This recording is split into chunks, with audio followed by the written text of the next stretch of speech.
Greetings, travelers, and welcome to another edition of Forensic Flags. This is a very special day because this episode might result in a crossover with one of my TikTok heroes, Dan McClellan. All right, let's see it. Today we are looking at this hidden gem, The Salvation, available on Paramount Plus, starring the holy trinity of hot people, Mads Mikkelsen, Jeffrey Dean Morgan, and Eva Green. Tough to say who I have the bigger crush on. One of my biggest gripes against Hollywood is how often they portray somebody suffering a truly catastrophic injury and then just getting up like nothing happened. I sincerely doubt our hero would have survived this, but let's take a look. What we see here is our hero being strung up in what we would call a full suspension hanging. Full suspension is when no parts of your body are resting on the ground. So your butt, your knees, your feet, nothing is there to support your body weight other than being hung up by your arms. Now, this might not seem like a big deal, but it can actually be fatal. In this position, people can suffer from what we call positional asphyxia or suspensional asphyxia. There's a misconception that when you breathe, your lungs inflate, and what actually happens is the muscles, your diaphragm and your intercostal muscles, those are the muscles between your ribs, they contract and widen the space, creating a negative pressure gradient that then draws air into your lungs. If those muscles stop working, you can't breathe. When someone is fully suspended with their arms up or out to the side and their feet can't support them, that increases the work of breathing for the diaphragm and the intercostal muscles. Just like any other muscle that can gas out after being worked too hard for too long, your respiratory muscles can stop working and then you slowly suffocate. How long this takes depends on the physiology and health of the person,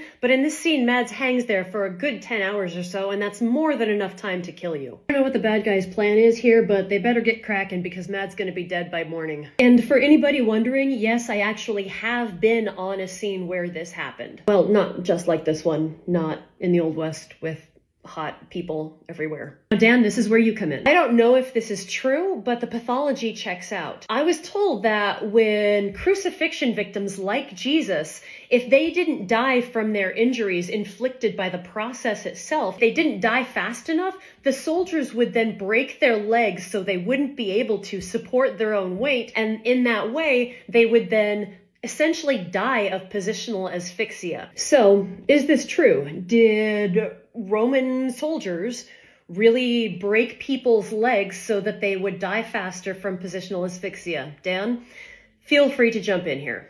Hey, thank you so much for including me in such a wonderful video and for the wonderful question.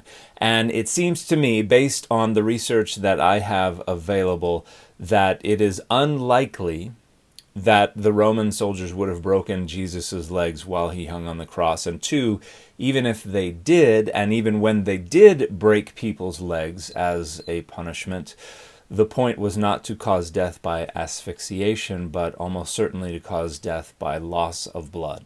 But to begin, if you want to know more about crucifixion in antiquity, and particularly as it relates to the death of Jesus, I think the two best books are this one from 2011 by Gunnar Samuelson, Crucifixion in Antiquity, and this one from John Granger Cook from 2019, Crucifixion in the Mediterranean World. But when it comes to the notion of asphyxiation as the cause of death for Jesus in particular, and then with crucifixion in general, I found this article from 2023 pretty helpful. Did Jesus die by suffocation? An appraisal of the evidence. And this comes from a journal called the Lineker Quarterly, which is published by the Catholic Medical Association. So there are some assumptions, for instance, associated with the authenticity of the Shroud of Turin in the article, but overall, it is a very thorough discussion from three medical doctors, so it is quite well informed. And I want to focus on a few parts of it. For instance, this part describes some assumptions that are made by the asphyxiation theory. In the red box, there are 5 assumptions of the asphyxiation theory to consider when appraising evidence for or against it. First, explanations of death by suffocation on the cross generally assume that the arms of the crucified victim were significantly above the horizontal position. Second, and due to a position where the wrists are above the shoulders and head, Most of the body weight of a crucified victim was borne on the wrists, not the feet. Third, theories propose the progressive suffocation in such a position was due to a limitation of the ability of expiratory muscles to contract and empty the lungs of air. Fourth, victims would have trouble breathing that would be evident to onlookers in their attempts to breathe and speak. Finally, in order to exhale air and prevent a buildup of carbon dioxide, crucifixion victims would have to repeatedly push themselves up on the nails in their feet, bring their elbows into their sides, and thereby compress their lungs via rib movement. Inspiration would occur passively when the body was allowed to slump down into a resting position.